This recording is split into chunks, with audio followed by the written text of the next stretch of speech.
O Senhor esteja convosco. Ele está no meio de nós. Proclamação do Evangelho de Jesus Cristo segundo Marcos. Glória a vós, Senhor. Naquele tempo, os apóstolos reuniram-se com Jesus e contaram tudo o que haviam feito e ensinado. E lhes disse: Vinde sozinhos para um lugar deserto e descansai um pouco. Havia de fato tanta gente chegando e saindo que não tinham tempo nem para comer. Então foram sozinhos de barco para um lugar deserto e afastado. Muitos os viram partir e reconheceram que eram eles. Saindo de todas as cidades, correram a pé e chegaram lá antes deles. Ao desembarcar, Jesus viu uma numerosa multidão e teve compaixão, porque eram como ovelhas sem pastor. Começou, pois, a ensinar-lhes muitas coisas. Palavra da salvação. Glória a vós, Senhor. Caríssimos irmãos e irmãs, rádio ouvintes que nos acompanham pelas redes sociais. Então, hoje, a carta aos Hebreus continua nos dando conselhos práticos, né? Para o dia a dia. Um pouco como os livros sapienciais, Eclesiástico, são conselhos. E começa assim: irmãos, por meio de Jesus, ofereçamos a Deus um perene sacrifício de louvor. Por que você oferece um perene sacrifício de louvor? Oferecendo todas as fadigas do dia, decepções, dores, pela salvação sua, da sua família e do mundo inteiro. Você se torna um sacrifício de louvor. As humilhações, os fracassos oferecidos. Não tem outra religião que você pode fazer isso, só aqui. Você une o seu fracasso, a sua dor, a sua contrariedade, ao invés de reclamar, oferecer. De vez em quando eu ouço alguém falando que tem enxaqueca, que antes era sempre um tormento. Vem dor de cabeça, reclamação. Agora não. Antes de tomar o remédio, ela deixa a dor de cabeça e oferece. Oferece pela família, pela igreja, pelo mundo, pela salvação das almas, pelos que já faleceram. Então toda a sua vida se transforma num sacrifício de louvor. Nada é deixado de lado. A sua existência se une a Cristo o tempo inteiro. Porque quem é de nós que não tem contrariedade todo dia? Quem de nós de vez em quando não adoece? Quem de nós não tem dor? Quem de nós não vira e mexe, somos humilhados por alguma forma? Ou por alguém, ou pelo nosso fracasso? Quem? Quem está imune a isso? A pessoa que está longe de Deus, querendo ser Deus, sofre, morre, murmura, não tolera isso. Nós não, fazemos do limão a limonada, fazemos do fracasso e da dor uma oferta de louvor. É isso que está querendo dizer. O sacrifício de Cristo pede a união do nosso sacrifício. Isto é, o fruto dos lábios que celebra o seu nome. Não vos esqueçais das boas ações e da comunhão. Caridade. Gente, não percam a oportunidade de fazer caridade. Não percam a oportunidade de fazer caridade. Como dizia Madre Teresa, estou abrindo a casa, não porque eles precisam de vocês, são vocês que precisam deles. A igreja que é mendiga, o pobre. Não percam a oportunidade. Não percam a oportunidade de fazer caridade, porque isso agrada ao Senhor. O desapego, porque o Deus dinheiro é o oposto do Deus verdadeiro, não é verdade? E da comunhão.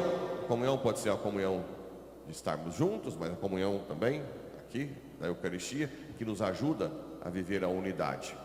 A igreja é um milagre, é a unidade de pessoas de todos os níveis, todas as raças, de todas as classes sociais, e estamos convivendo juntos. Isso é um milagre de comunhão. É a Eucaristia que faz isso. Temperamentos, uns calados, outros que conversam demais, uns muito calmos, outros muito bravos, mas convivendo juntos. A unidade na diversidade, né? Isso é fruto do Espírito. Obedecei aos vossos líderes. Claro, quando o líder é líder de verdade, porque tem líderes hoje que, pelo amor de Deus, né? Nós temos que ter o discernimento dos espíritos para saber se essa liderança realmente está em Deus. E seguir suas orientações, porque eles cuidam de vós, como quem há de prestar contas. Eu vou prestar contas se eu fui um bom pastor ou não. Como é que eu sou bom pastor? Obedecendo a igreja, né? Fazendo o que a igreja manda. Eu estou aqui não para falar o que eu quero, o que eu penso. Eu nunca vou falar aqui no púlpito, aqui no ambão, algo que é da minha cabeça e não é da igreja. Isso não. Sempre é o que a igreja permite, o que a igreja manda. Eu sou servo da igreja, né? Que possam fazê-lo com alegria e não com queixas, que não seria coisa boa para vós. A murmuração sempre desagrada a Deus. Lembra do povo no deserto? Que ninguém chegou na terra prometida por causa das murmurações, reclamar. Ainda tem que purificar um pouco. De vez em quando eu dou umas reclamaçõezinhas, né? Ainda mais esse país do jeito que está. Mas o certo é confiar, entregar sua vida, fazer o dia a dia com muito amor e não murmurar. O Deus da... Agora aqui, mais um versículo que vai nos ajudar muito. O Deus da paz, que fez subir dentre os mortos aquele que se tornou, pelo sangue de uma aliança eterna, o grande pastor das ovelhas, nosso Senhor, vos torne aptos a todo bem, para fazerdes a sua vontade. Tudo isso que está sendo pedido aqui, não é com a nossa força. Ele nos tornará aptos a isso, a não murmurar, a oferecer a vida, o sacrifício, a dor. Ele nos ajuda, Ele nos dá a graça. A força é dele, a graça. Se tem algo que você não consegue fazer para Deus, venha pedir a graça aqui na capela, na missa. Me ajuda, Senhor, a mudar meu temperamento, a amar mais, a perdoar. Eu não consigo se eu oferecer meus sacrifícios. Me ajuda. Ele nos torna aptos. Ele é bom. Ele nos ajuda, né? Isso é muito importante. Tem muita gente que está frustrada. Eu não consigo fazer essas coisas. Sim, mas confia na graça de Deus. Pede a graça de Deus. Vos torne apto para fazerdes a sua vontade, para que Ele realize em nós o que lhe é agradável, por Jesus Cristo, ao qual seja dada a glória pelos séculos dos séculos. Senhor, que eu morra e que Tu vivas em mim. Depois o salmo belíssimo, né? Salmo 22, 23 aí. O Senhor é o pastor, nada me faltará. Não me falta, pelos prados e campinas. Esse peso do dia a dia, de querer ser e ter, é pesado. Vinde a mim, vós que estáis cansados, né? Com um fardo. Esse fardo de querer ser perfeito. Isso é terrível. Então, quando você vem para Jesus, Ele é um pastor que te conduz pelos prados verdejantes, pelas águas repousantes. Qual água repousante? De ser criatura. Você não tem obrigação de ser perfeito, criador. Você tem obrigação de se entregar a Ele. E quando você se entrega a Ele, Ele te carrega no colo. É humilhante, porque você não é o criador, não é o cara, mas é ao mesmo tempo confortante, né? Você não. Imagina se eu fosse o responsável pela salvação das almas, com os meus méritos, com as minhas características, com os meus dons. Que peso que não seria? Pensa, nunca daria conta. Então eu sou padre, fazendo o melhor que eu posso como ser humano, achando que tudo depende de mim, mas sabendo que tudo depende de Deus. Isso me conforta, isso me dá uma paz. Não, eu estaria louco já. Imagina se todas as almas aí eu tivesse que dependesse de mim só. E no Evangelho, o povo que segue Jesus, eles foram até para uma barca, para outra margem, o povo saiu correndo. E quando eles desceram, viram aquele povão sedento. E Jesus diz, viu a numerosa multidão e teve compaixão, porque eram como ovelhas sem pastor. Nós precisamos da verdade, né? Vocês têm que rezar pelos padres para que sejam bons pastores, para falar a verdade, para falar a doutrina, não ter medo de dizer a verdade, não se preocupar em benefícios próprios em nome da verdade, né? Não deixar de falar a verdade para não ferir ninguém, porque uma comunidade que não tem a verdade, ela se nivela por baixo. A verdade tem que ser dita, mesmo que gere desconforto, muitas vezes calúnia, irritação em alguns, afastamento. Muitas vezes muitos se afastam por um tempo, depois acabam lá na frente que aquela verdade nasce no coração. Então o povo é sedento da verdade. E é importante que tenham pastores, mas não só pastores, os batizados. Vocês têm que viver a verdade e falar a verdade lá fora, naqueles que eu não consigo alcançar.